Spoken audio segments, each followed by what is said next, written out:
شیخ عثمان الحیری ایک عظیم ولی اللہ گزرے، ان کے ایک مرید تھے، اسماء الرجال میں ان کا نام آتا ہے، بہت کامل عالم دین بھی ہیں اور علم حدیث کے ماہر بھی ہیں۔ وہ اپنے شیخ کی بارگاہ میں موجود ہیں، تو مرشد نے حکم ارشاد فرمایا کہ ہم ایک اسلامی پروجیکٹ کے لیے ہمیں رقم چاہیے، آپ سب مریدین اپنی اپنی رقم پیش کریں۔ تو وہ مرید تھے، وہ امیر مرید تھے،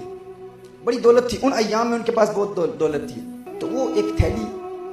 سونے کی بھر کر اپنے پیر کی بارگاہ میں پیش کرتے ہیں، مرشد کی بارگاہ میں پیش کرتے ہیں کہ یہ نذرانہ ہے، اس دین کے کام کے لیے آپ قبول فرمائیں۔ جو ہی وہ پیش کرتے ہیں تو باقی سارے مریدین جو وہاں بیٹھے ہیں انہوں نے نعرے لگانا شروع کر دیا، سبحان اللہ، ماشاء اللہ، شیخ عثمان الحیری کا اتنا بڑا مرید، دیکھو اللہ نے دولت دی ہے، اللہ نے نوازا ہے، لیکن یہ لالچی نہیں ہے، یہ اللہ کی خاطر دینے والا ہے۔ اس کے نام کے نعرے لگنا شروع ہو گئے،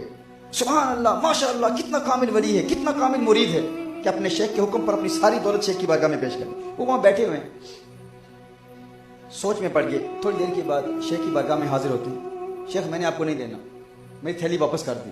مجھے دنیا کے کسی معاملے میں استعمال کرنی۔ مرشد سے کہتے ہیں، مرشد نے کہا ٹھیک ہے لے جاؤ۔ جو ہی مرشد کو واپس دی وہ تھیلی، مرشد نے اس مرید کو واپس دے دی، وہ تھیلی اٹھا کے وہاں سے نکلتے ہیں تو وہی مرید جو سبحان اللہ ماشاء اللہ کہہ رہے تھے وہ کہہ رہے کیسا لعنتی شخص ہے، کس طرح ملعون شخص ہے، تھوک کے چاٹ رہا ہے، تھوک کو کہہ کر کے اپنی کہہ کو چاٹ رہا ہے، تحفہ دے کے واپس لے رہا ہے، اسے مرشد کی بارگاہ میں بھی شرم نہیں آئی، اپنے مرشد کی توہین کر، مرشد کی بارگاہ میں تحفہ دیا، مرشد کی عظمت کا خیال تو کرتا کہ مرشد کو دے کر واپس لے رہا ہے۔ وہ سارے لعنت کر رہے ہیں، لعن طعن کر رہے ہیں، یہ تھیلی لے کر واپس اپنے گھر چلے جاتے ہیں۔ واپس جاتے ہیں، رات کی تنہائی میں مرشد کے پاس واپس آتے ہیں اور مرشد سے عرض کرتے ہیں، میرے شیخ آپ نے حکم ارشاد فرمایا تھا تو میں نے آپ کی بارگاہ میں وہ تھیلی اللہ کے لیے دی تھی، اللہ کی رضا کی خاطر دی تھی،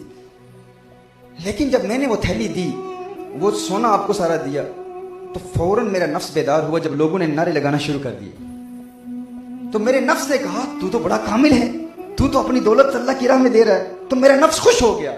تو میں نے اپنے نفس کو خوش کرنے کے لیے وہ رقم نہیں دی تھی، میں نے تو اللہ کی رضا کے لیے دی تھی، لیکن جو ہی میرا نفس خوش ہوا تو میرے دل میں یہ وسوسہ پیدا ہوا، اگر نفس خوش ہو گیا تو میرا ایمان برباد ہو جائے گا۔ میرا مقصد آپ کے ہاتھ پر بیعت کرنے کا یہی تھا کہ میں اپنے نفس کو ختم کروں، لیکن اس سے تو نفس کو زندگی مل رہی ہے میرے شیخ میں آپ کی بارگاہ میں یہ تھیلی پیش کرتا ہوں، لیکن میری آپ سے یہ التجا ہے، میری آپ سے ایک تمنا ہے، یہ آرزو ہے، یہ خواہش ہے کہ یہ راز فاش نہ کیجیے گا۔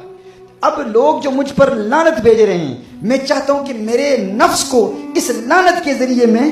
ختم کروں، پوری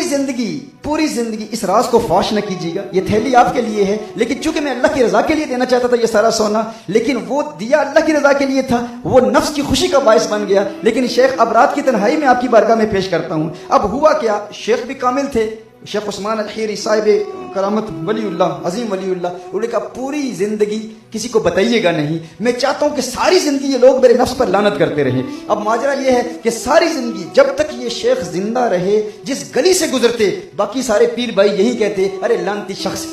کہہ کر کے چاٹنے والا ہے، اپنی مرشد کی بھی عزت نہیں کی، ساری زندگی لوگ اسے مرشد کا گستاخ کہتے رہے، لیکن وہ مرشد کی بارگاہ میں مقبول شخص رہا۔ جب اس دنیا سے گیا تو پھر مرشد نے بتایا کہ یہ میرا کامل مرید تھا۔ یوں نفس کو مارتے ہیں، ہاں جو واقعی حقیقی مرید ہوتے ہیں، جو واقعی پیر بھائی ساری زندگی لعنت کرتے رہے لیکن وہ خوش ہوتے رہے اور نفس کو بار بار کہتے رہے ایک مرتبہ تو خوش ہوا تھا نا، اب ساری زندگی تجھے لعنت بھیج کے تجھے موت دوں گا۔ تو اس لیے اس نفس کو کنٹرول کرنے کا پروسیس جو پہلا سٹیج ہے وہ یہ ہے کہ مباح پریکٹسز سے آپ بچیں۔ آج یہ ارادہ کر لیں کیوں ہم ہر بات میں اپنے نفس کی بات مانتے ہیں، جو کھانا چاہتے ہیں وہ ہمیں مل جاتا ہے،